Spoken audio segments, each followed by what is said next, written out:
everyone, welcome back again to my YouTube channel. If you're seeing my face for the very first time, my name is Caroline. I'm an embryologist, a natural hair enthusiast, and a small business owner, just documenting my life and sharing this journey on this very public platform.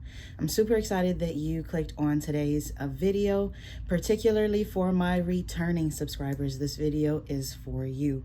Those of you who chose to join me on this journey and launch these side hustles with me, we're doing an Amazon KDP check-in today so that we can look at 2 ways to scale or grow a KDP side hustle. And so that is the purpose of today's video. We're going to get straight into it. If you are a returning subscriber that did decide to join me on this journey and you went ahead and launched your KDP side hustle, let me know how many listings down below in the comment section, how many listings you have, how you're doing on KDP, if you've made any sales. But today we're actually going to look at ways that I've done a few research to see how you can actually scale and grow a KDP business.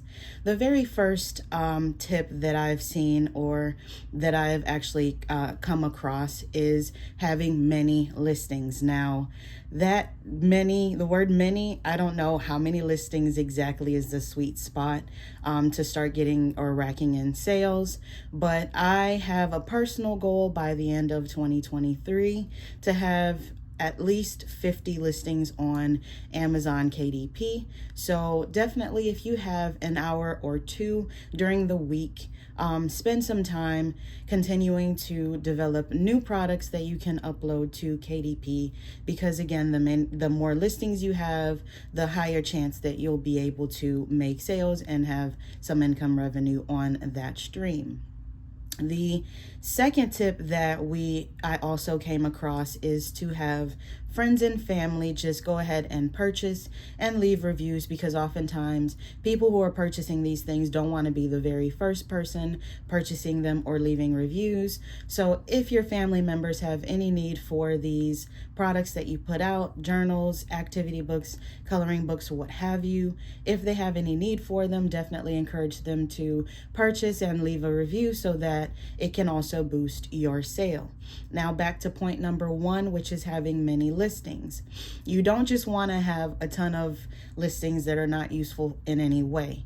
You want to be creating activity books, coloring books, and journals that people are looking for. Now, the one thing about the journals that's really easy with the blank page journals is that you can go into BookBolt and just change the cover and upload a new product. You can also create journals for weight loss, gratitude journals, prayer journals, men's journals, all types of journals with different types of titles, so that you can, maximize that usage there. As far as the activity books and coloring books, you definitely want to make sure you're putting out products that are trending, products that people have need for, are in demand, and people are searching for. And so we're going to use BookBolt's research tab to actually look at how we can use the BookBolt tools to actually do product research right in BookBolt. So let's get into that.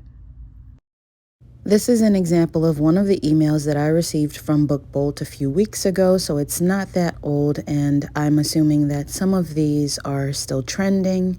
It just gives you an idea of the different types of coloring books and things like that that are trending. So definitely, if you have BookBolt, be keeping an eye out for these emails.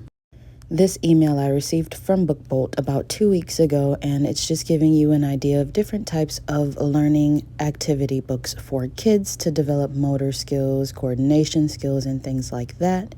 At the very bottom, it gives you specific examples for activity books that you could be working on for preschoolers to help them with hand-eye coordination, observation skills, and learning and things like that.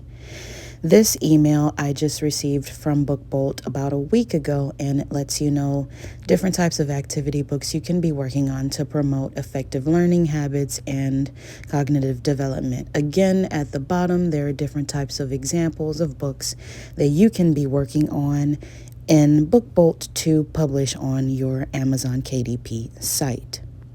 Now, when it comes to the research tab in BookBolt, you can go to the cloud and change that to activity book. And we're going to search kids learning activities books to see what comes up, what's trending, and how well these are doing on Amazon. So as you can see here, it lets you know what the ratings are, reviews, and things like that, and lets you know the estimated monthly sales. So when you multiply $6.75 by 485, that lets you know about how much this book is bringing in each month.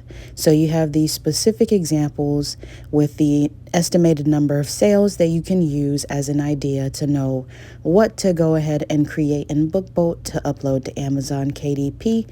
And you also have the title to also model your title off of when you upload to Amazon KDP. So thanks for clicking on today's video. I hope that it helped. And please let me know, continue to engage with me in the comment section, how it's going for you. If you are a returning subscriber that chose to join me on this journey, how is this journey going for you? How are you doing on KDP? And I look forward to seeing you all in my next video. In the future weeks, we're going to be launching Amazon FBA and spending a little bit of time developing that. So I definitely hope that you decide to subscribe and hit the notification bell so that you're notified every time I post. But until then, I look forward to seeing you all in my next video.